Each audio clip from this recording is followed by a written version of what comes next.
Hello दोस्तों, स्वागत है आपका अपने यूट्यूब चैनल बाबा श्रीकांत एकेडमी पर। आज हम लोग नए ऊर्जा और नए जोश के साथ एक नए चैप्टर की शुरुआत कर रहे हैं, त्रिभुज। ये हाई स्कूल के छठवां नंबर चैप्टर है, ट्रायंगल। तो हमको त्रिभुज में समरूपता के बारे में पढ़ना है। तो सबसे पहले त्रिभुज कहते किसको? तीन भुजाओं से घिरी बंद आकृति को त्रिभुज कहते हैं। तीन भुजाओं से घिरी बंद आकृति को त्रिभुज कहते हैं। इस चैप्टर में हमको समरूपता के बारे में पढ़ना है, सिमिलरिटी के बारे में। हम लोग 9 में सर्वांग समता के बारे में पढ़े हैं। सर्वांग समता, कॉन्ग्रुएंसी। सर्वांग समता होता क्या है? जैसे दो त्रिभुज हमको दिए हों, अगर उस त्रिभुज की प्रत्येक संगत भुजा आपस में बराबर हो, जैसे दो त्रिभुज हैं, इन दोनों त्रिभुज की प्रत्येक संगत भुजा, ये 5 तो ये भी 5, ये 6 तो ये भी 6, ये 7 तो ये भी 7, प्रत्येक संगत भुजा बराबर है और प्रत्येक संगत कोण बराबर हो। कहने का मतलब अगर इस त्रिभुज को हम उठा के इसके ऊपर रखेंगे, भुजा कोण बराबर है, तो ये त्रिभुज इसको पूरी तरह से ढक लेगा। ये हम लोग 9 में पढ़ के आए हैं, सर्वांग समता कहते हैं इसको। यहाँ पर हमको समरूपता के बारे में पढ़ना है। समरूपता को प्रदर्शित करने का तरीका ये होता है। समरूपता को इससे प्रदर्शित किया जाता है और सर्वांग समता को ऐसे प्रदर्शित करते हैं। कोई भी आकृति, जरूरी नहीं है त्रिभुज ही हो, चतुर्भुज, पंचभुज, कोई भी आकृति समरूप हो सकती है, लेकिन प्रत्येक स्थिति में सर्वांगसम नहीं हो सकती। जैसे अगर हम 2 मार्कर ले लें, दोनों मार्कर में देखेंगे तो उसी कंपनी का मार्कर रहेगा, सेम टू सेम, तब तो सर्वांगसम होगा।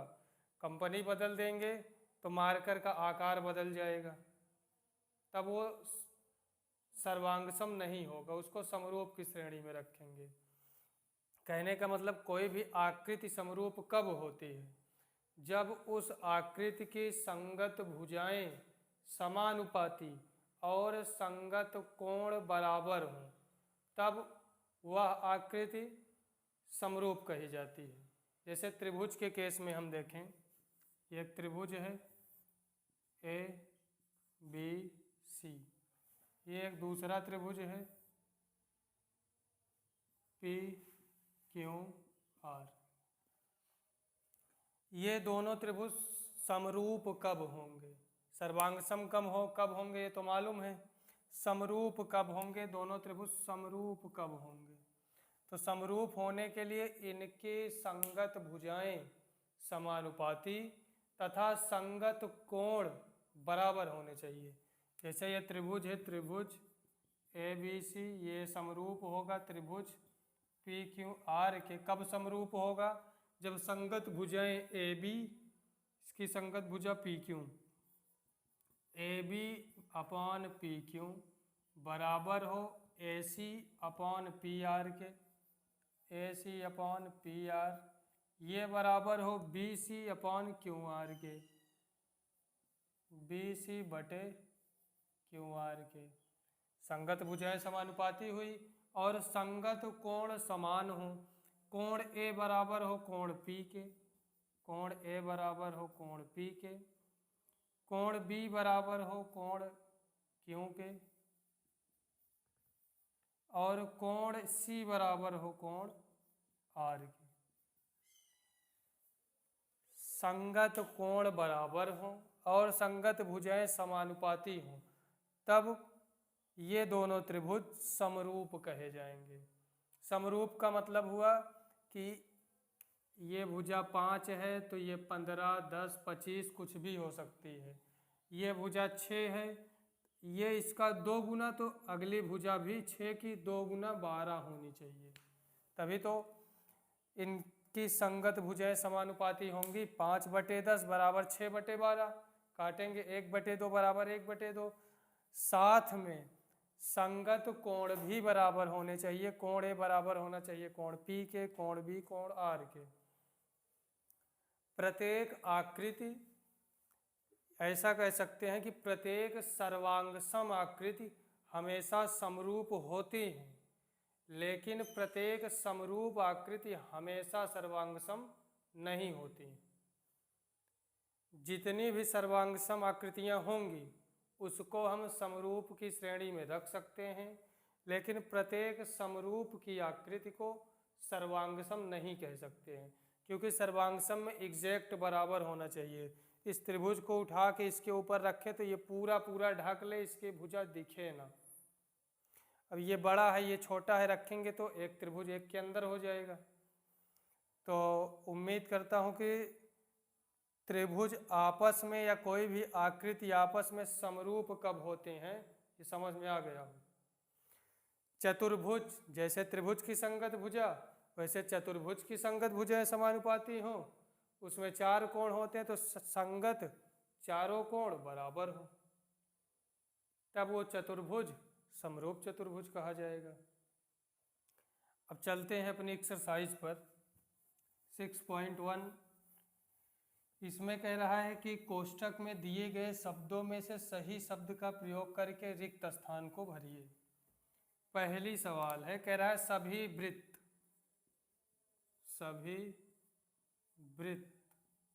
डॉट डॉट होते हैं।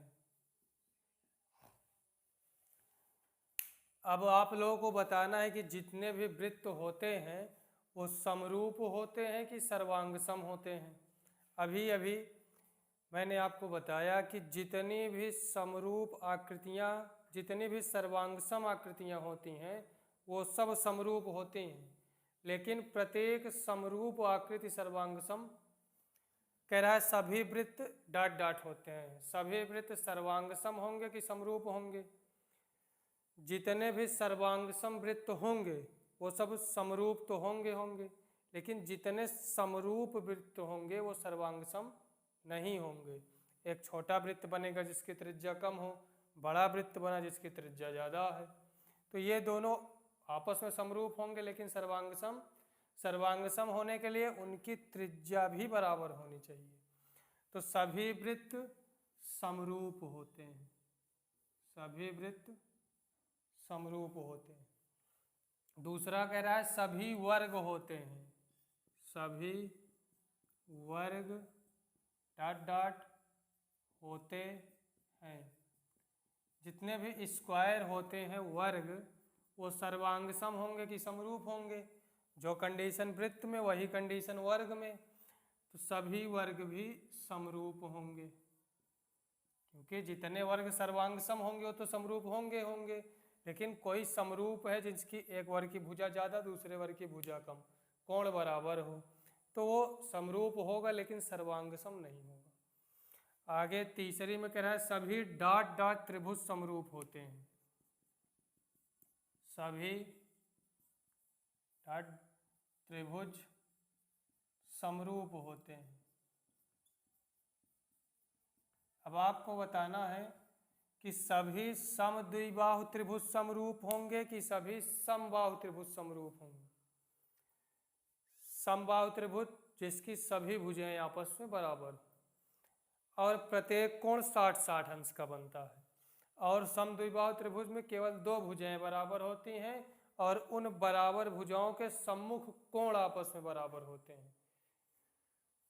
तो समद्विबाहु त्रिभुज में अगर हम कोण देखें, क्योंकि समरूप होने के लिए संगत कोण बराबर होना चाहिए और संगत भुजाएं समानुपाती होना चाहिए। समरूप त्रिभुज में तो समबाहु त्रिभुज में कोण हमेशा 60-60 अंश का बनता है, कोण हमेशा बराबर रहेगा। भुजाएं समानुपाती भी हो सकती हैं, एक बड़ा समरूप त्रिभुज, एक बड़ा समबाहु त्रिभुज बना दे, दूसरा छोटा बना देंगे। इसे ये और ये समबाहु त्रिभुज है ए, इसका हम मान ले रहे हैं बी, क्योंकि समबाहु त्रिभुज है तो प्रत्येक भुजा बराबर होंगी, लेकिन इसका जो कोण है इसमें भी 60-60-60, इसमें भी 60-60-60।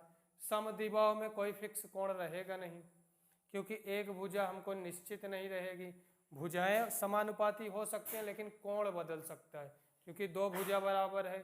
भुजा के अनुसार हर समद्विबाहु बनाए, ये भुजा इसके बराबर, ये भुजा इसके बराबर।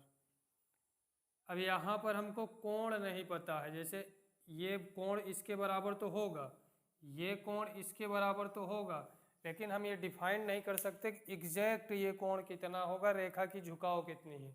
इसमें तो समबाहु में फिक्स है 60 अंश का कोण बनेगा प्रत्येक कोण। तो सभी समबाहु त्रिभुज समरूप होते हैं। अगला कह रहा है सब भुजाओं की समान संख्या वाले दो बहुभुज। दो बहुभुज हैं जिनमें भुजाओं की संख्या समान। बहुभुज का मतलब त्रिभुज, चतुर्भुज, पंचभुज, षटभुज, कुछ भी हो सकता है, भुजा की संख्या समान है। यदि उनके संगत कोण डॉट डॉट हों और उनकी संगत भुजाएं डॉट डॉट हों। दो आकृति दी गई है, दोनों आकृति सवाल में पहले ही बता दिया है कि समरूप हैं। यदि दोनों आकृति समरूप हैं तो उनके संगत कोण, अभी बताए पहले, संगत कोण, संगत कोण बराबर होता है। संगत कोण बराबर होता है। और संगत भुजाएं, कह रहा है संगत भुजाएं जब आकृति समरूप हैं तो संगत भुजाएं समानुपाती होंगी। जब कह रहा है बहुभुज दिया गया है, समरूप बहुभुज है, तो संगत कोण क्या होगा, बराबर होगा। संगत भुजाएं क्या होंगी, समानुपाती होंगी। ये थी हमारी सवाल नंबर पहली। आगे बढ़े सवाल नंबर 2 पर।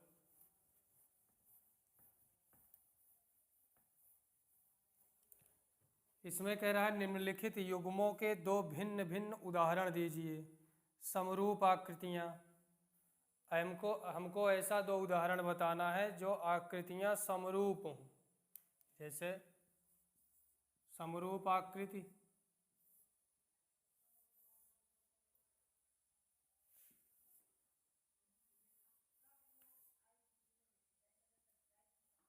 इसका भी कोण अपने 50 अपने मन से, क्योंकि हमको अपने मन से उदाहरण देना है। पी क्यू आर 60, 50, 60, 110, बचा कितना, 70। इधर हमारा मन चाहे जिधर ले लें, 50, 1, 60, बचा कितना, 70। ये दो जो त्रिभुज हम बनाए हैं, ये दोनों त्रिभुज समरूप त्रिभुज होंगे। समरूप क्यों होंगे, इनके समरूप होने के लिए संगत भुजाएं समानुपाती होनी चाहिए। एक त्रिभुज बड़ा है, एक छोटा है, संगत भुजाएं समानुपाती होंगी। जब हमको माप दिया होगा तो हम निकाल लेंगे। A B upon P Q और B C upon P R कोण के सामने देखेंगे। जैसे अगर हम कोण देखें, कोण ए बराबर है कोण क्यू के, कोण ए बराबर है कोण क्यू के, दोनों 50 हैं। कोण बी बराबर है कोण पी के, क्यों बराबर है, क्योंकि दोनों 60 हैं। कोण सी बराबर है कोण आर के, क्योंकि दोनों 70 हैं। संगत कोण बराबर हो गए। अब संगत भुजा देखेंगे, 50 अंश के सामने की भुजा बी सी बटे इसमें 50 अंश के सामने की भुजा पी आर, ये बराबर होना चाहिए 60 अंश के सामने की भुजा ए सी बटे 60 अंश के सामने की भुजा क्यू आर, बराबर होना चाहिए 70 के सामने की भुजा ए बी बटे 70 के सामने की भुजा पी क्यू। तो ये दोनों आकृतियाँ समरूप होंगी। अगले में कह रहा है कि इसका दो उदाहरण देना। एक उदाहरण अपने मन से दे सकते हैं चतुर्भुज में या वृत्त में दे सकते हैं। अगला हमको बताना है कि जब आकृतियाँ समरूप ना हो, ऐसी आकृतियाँ जो समरूप ना हो, जैसे हम एक आयत बनाए, ठीक, ABCD। और इधर एक समांतर चतुर्भुज बना लिए PQRS। तो ये दोनों आकृति समरूप नहीं होंगी। क्यों नहीं होंगी? हम जानते हैं आयत का प्रत्येक कोण 90 अंश का होता है। मान लीजिए भुजा समानुपाती हो गई तो कोण, ये कोण प्रत्येक कोण 90 अंश का, लेकिन समांतर चतुर्भुज में ये कोण 90 अंश के नहीं बनते हैं, तो ये दोनों आकृति समरूप नहीं। आगे बढ़े, सवाल नंबर 3 में हमको चित्र दिया है। कह रहा है कि बताइए चतुर्भुज समरूप हैं कि नहीं। एक समचतुर्भुज बना है और एक वर्ग बना है। समचतुर्भुज की प्रत्येक भुजा 1.5 1.5 1.5 और वर्ग की प्रत्येक भुजा 3 3 3। हमको ये बताना क्या ये दोनों आकृति समरूप हैं। अगर भुजा देखेंगे तो 1.5/3, 1.5/3, 1.5/3, 1.5/3। भुजाएं तो समानुपाती हैं। अब भुजाएं समानुपाती होने से तो समरूप हो नहीं जाएगा। समरूप होने के लिए संगत कोण भी बराबर होने चाहिए। वर्ग का प्रत्येक कोण 90 अंश का होता है, लेकिन समचतुर्भुज का प्रत्येक शीर्ष 90 अंश का तो होता नहीं। तो ये आकृति समरूप नहीं, समरूप नहीं। यहीं पर हमारी पहली एक्सरसाइज समाप्त होती है। अगर समझ में आया हो तो वीडियो को ज़्यादा से ज़्यादा अपने दोस्तों तक शेयर करें और चैनल को सब्सक्राइब करें। आज के लिए इतना ही, धन्यवाद।